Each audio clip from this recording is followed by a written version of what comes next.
నీ కష్టార్జితం, అది నీ ధాన్యం, అది నేను అన్య జనులకు ఇవ్వను, అది శత్రువులకు ఇవ్వను, అది నీ ప్రయాసం.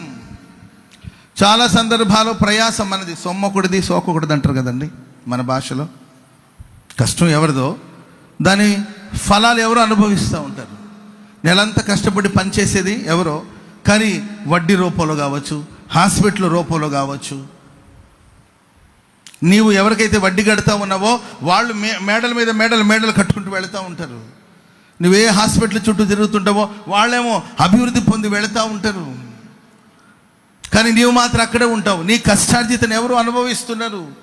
నీ కష్టార్జితం నీవు నీ పిల్లలు అనుభవించాలి, కానీ ఎవరు అనుభవిస్తున్నారు?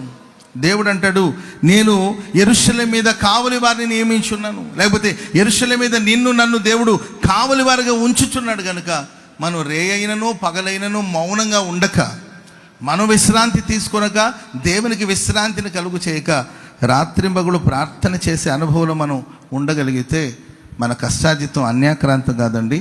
మన కష్టార్జితను మనము మన పిల్లలు అనుభవించినట్లుగా ప్రభు కార్యం చేయబోతున్నట్టు. స్తోత్రం చెప్పండి గట్టిగా, చెప్పండి గట్టిగా, హల్లెలూయా. మరి ఇప్పటి వరకు నీకు చాలామంది అంటారు, అన్నా కష్టపడి వాళ్ళకి ఇచ్చాం, నమ్మి వాళ్ళకి ఇచ్చాం, వాళ్ళు ఇలా మోసం చేశారు. లేకపోతే మా కష్టార్జితను ఎవరు అనుభవిస్తున్నారు, మా శ్రమలు మా శ్రమకు తగిన ప్రతిఫలను ఎవరు అనుభవిస్తున్నారు అని చాలామంది చెప్తూ ఉంటారు. అలాంటిది మీ జీవితంలో రాకుండా, మీ ఆహారం వృధా కాకుండా, మీ ప్రయాస వ్యర్థమైపోకుండా, నువ్వు పడిన ప్రతి ప్రయాసానికి తగిన ప్రతిఫలాన్ని ప్రభు నీకు అనుగ్రహించును గాక.